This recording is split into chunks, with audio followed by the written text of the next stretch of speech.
This is the Eye on Annapolis Daily News Brief, keeping you informed about the happenings in Annapolis and the area. Local news, local sports, local events, local opinion, and of course, local weather. The Eye on Annapolis Daily News Brief starts now. Good morning. It's Thursday, February 21st, 2019. This is John Frenaye, and this is your Eye on Annapolis Daily News Brief.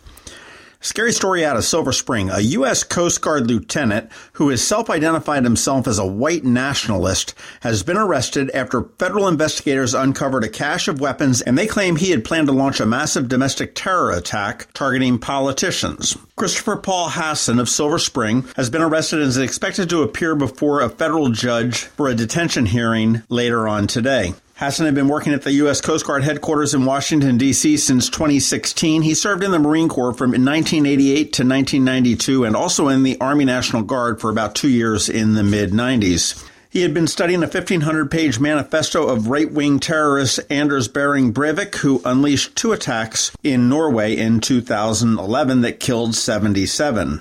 Authorities did seize 15 firearms, including several long guns and rifles, and more than 1,000 rounds of ammunition from his basement apartment. And when they were looking through his computer, they found an email that he drafted in June of 2017 contemplating biological attacks targeting food supplies.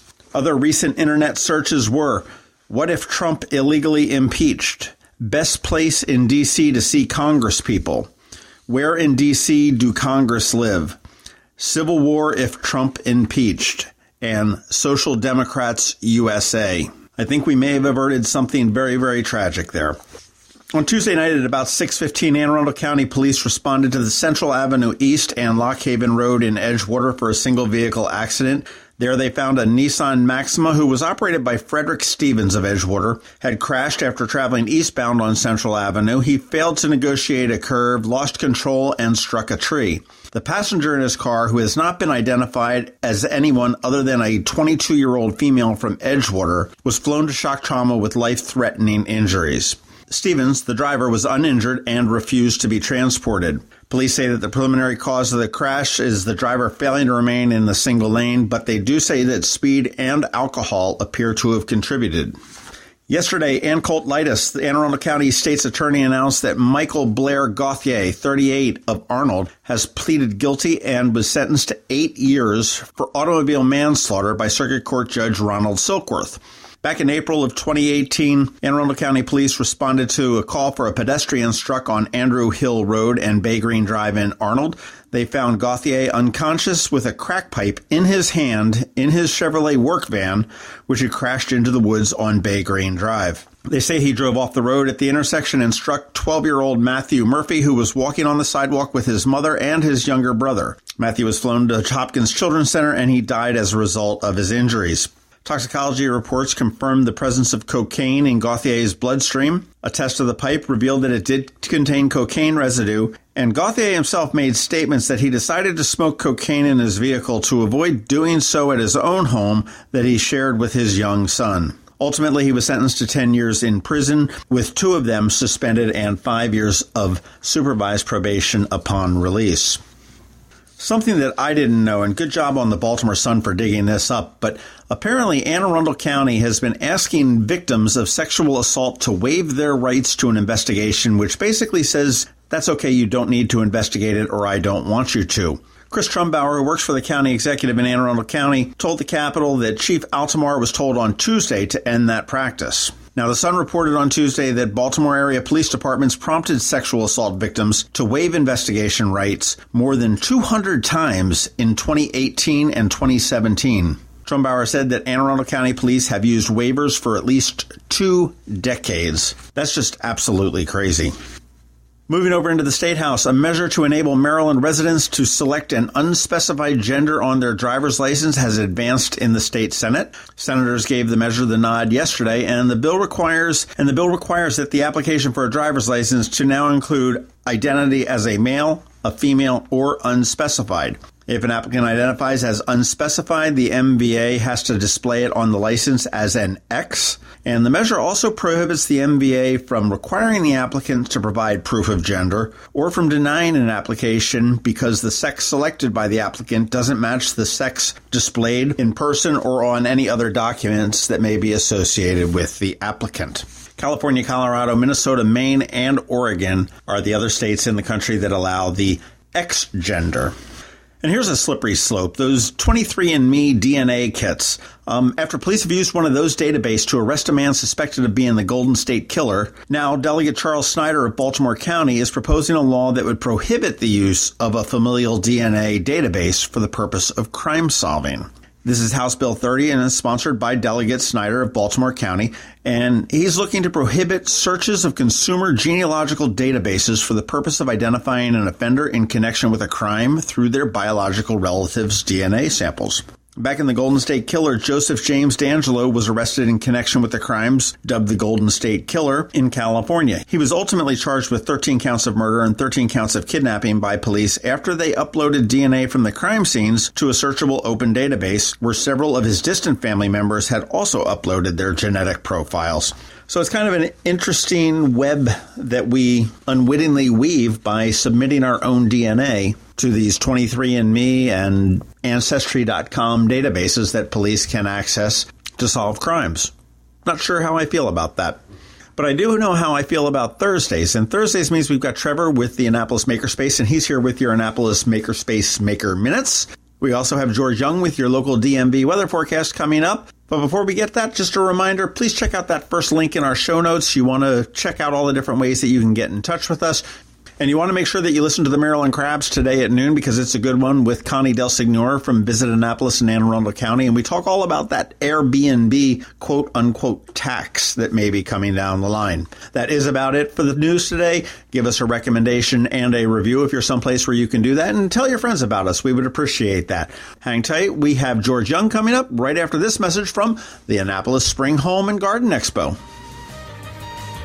Get your house in order. We all have our wish list for our house, interior, exterior, lawn, or garden. Come on out to the Mid-Atlantic Exposition's Annapolis Spring Home and Garden Expo on February 23rd and 24th in Annapolis. Come on out and hear TLC and HGTV's Vern Yip dish the tips on making your home something incredible. Visit dozens of home improvement contractors and suppliers and kick back for seminars about remodeling, common tree problems, staging your home before you sell it, or get an antique appraised. You know, they even have some wine tasting from Cove Point Winery. The Annapolis Spring Home and Garden Expo is Saturday, February 23rd from 10 to 6 and Sunday the 24th from noon to 5 at the Byzantium Center on Riva Road. Admission's only $5, and when you come out, you'll automatically be entered into the She Shed sweepstakes. I'm not going to say that a second time, but you could win a she shed valued at $3,000 from Pine Creek Structures. The Annapolis Spring Home and Garden Expo, February 23rd and 24th at the Byzantium Center. We'll see you there. Going out? You need the most up-to-date local weather. Here's George Young from DMV Weather in Annapolis with today's forecast. Hey everyone, this is George with DMV Weather, and this is your Eye on Annapolis forecast for Thursday, February 21st. Yesterday's storm is finally pulling away from the region to the northeast after bringing a bit less snow than expected to the Annapolis area, which saw around 2 to maybe 3 inches of snow in the region, while the northern third of the county was right in the expected 3 to 6 inch range, with many reports of 4 and 5 inches in places like Severna Park, Glen Burnie, and Pasadena. But it'll likely be all a distant memory after today's 50s, which might come with a little PM sunshine after AM clouds and fog. And all snow throughout the region will definitely be gone by the end of the weekend, which could see temps surge to the mid to upper 60s with rain on Sunday. So no more snow threats for at least the next week as time starts to run short on the overall window of opportunity for winter storms in the region, but there are still 3 or 4 weeks left. Okay, that's it for today. This is George Young of DMV Weather. Make it a great day out there today as the skies slowly clear, and be sure to get our free app on all of your devices by searching for DCMDVA Weather in the Apple or Google App Stores, and also follow us on Facebook and Twitter and on our website at dmvweather.com so you can always stay weather informed. Imagine your child saying, "Guess what I learned in school today?" At St. Andrews, it happens every day. We asked Emma and Lawson why. We grow winter greens in our garden to make smoothies. Second graders are the chicken checkers, and our 8th graders take care of our goats. Our classes are the perfect size, which means we get to know each other well, and our teachers know us. Visit St. Andrews Day School's open house Friday, March 8th from 9 to 11 a.m. or call 410-266-0952 for a tour. Every week, makers, crafters, and educators hold events all over the area. Highlighting some of those, here's our Maker's Minute, brought to you by Annapolis Makerspace. Hey, this is Trevor from Annapolis Makerspace with this week's Maker Minutes. Today, the Annapolis Maritime Museum continues with their winter lecture series with Rosemary Williams, who will paint a vivid image of Annapolis, with tales of violent skirmishes between outlaw oyster poachers, the crabbing rage of the 20th century, the sleight of hand trick used by the Secretary of Navy that brought the Naval Academy to Annapolis, as well as the city's golden age of sailing. Stunning vintage photos of Annapolis's history complete our presentation. Tomorrow in Silver Spring is the Green Matters Symposium. Join environmental and horticultural experts as they explore creative design solutions that address the challenges and opportunities associated with diverse landscapes. On Saturday at the National Electronics Museum in Linthicum, they're having their annual Techno Swap Fest, a flea market for all the best electronics junk people are trying to find a new home for. This weekend at Local by Design, they're having their monthly Annapolis Artisans Market. You can find Local by Design's artist wares at their downtown as well as their Annapolis Mall locations. But for 1 weekend a month, the artists clean up their workshops in the Design District on Margaret Avenue just off of Chickapin Round Road and invite the public in. Meet the artists and check out their workshops and wares in the monthly Local by Design Annapolis Artisans Market. At Maryland Hall this week, tomorrow is Sip and Carve with Anita Hagen. Anita will discuss the history of woodblock carving and the materials used, followed by 2 hours of drawing on easy-to-carve material and carving and printing your finished work. Students will make an original 4-inch by 6-inch print. And on Monday is the 11th Annual Bridges to the World International Film Festival, a statewide initiative in recognition of the state's global reach and connections. Films are selected and presented by the respective embassies to represent their country's spirit and art of filmmaking. Entries this year include films from Lithuania, Israel, Mozambique, and a Canadian film about Syrian musicians. The one on Monday is The Train of Salt and Sugar, the entry from Mozambique. This week at the Clay Bakers in Annapolis, both on Sunday and next Wednesday, they're having wet clay workshops making homemade mini plates. You'll be walked through how to mold wet ceramic clay into mini dishes. The workshop fee will cover 1 pound of clay, which you will shape and fire, and then come back later to paint, then one more time in the kiln to set and gloss your creation. Saturday at the Benjamin Banneker Museum and Park in Ellicott City, they're doing maple sugar in Maryland. Learn about tapping maple trees to get nature's tastiest sweetener. Learn the history of maple sugaring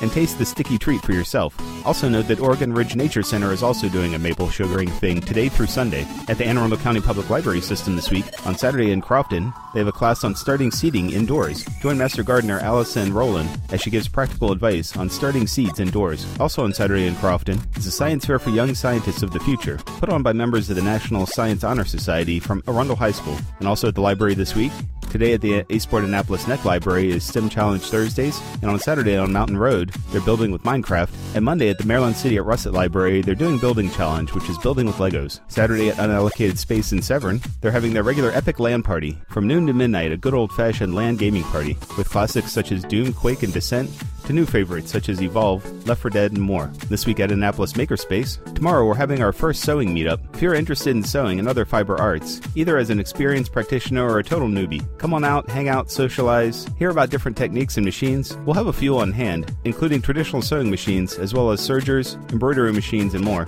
Learn what each machine is good for, and different techniques for working with fabric, for making or repairing your own clothing, making costumes, stuffed animals, pillows, all kinds of things. We're going to try to make this a monthly gathering, and on Tuesday is our monthly general meeting and open house. We're going to talk a little bit of makerspace business, but then we'll be hanging out and socializing, and we invite everyone to come out and check out the shop. And as always, Mondays are an open night where our woodworkers are hanging out, and Thursdays are an open night as well, where we hang out and talk about electronics. Be sure to follow us on Facebook, Twitter, Instagram, and Meetup to keep track of everything that's going on with us and other STEAM groups in the area. And as always, you can catch me tonight and every Thursday night at Annapolis Makerspace on Renard Court for Electronics Night, and you can find the links to all of these events at the Annapolis Makerspace website at makeannapolis.org. And whether you're making art, software, sawdust, or just a mess, chances are you're already a maker. This has been Trevor from Annapolis Makerspace with this week's Maker Minutes.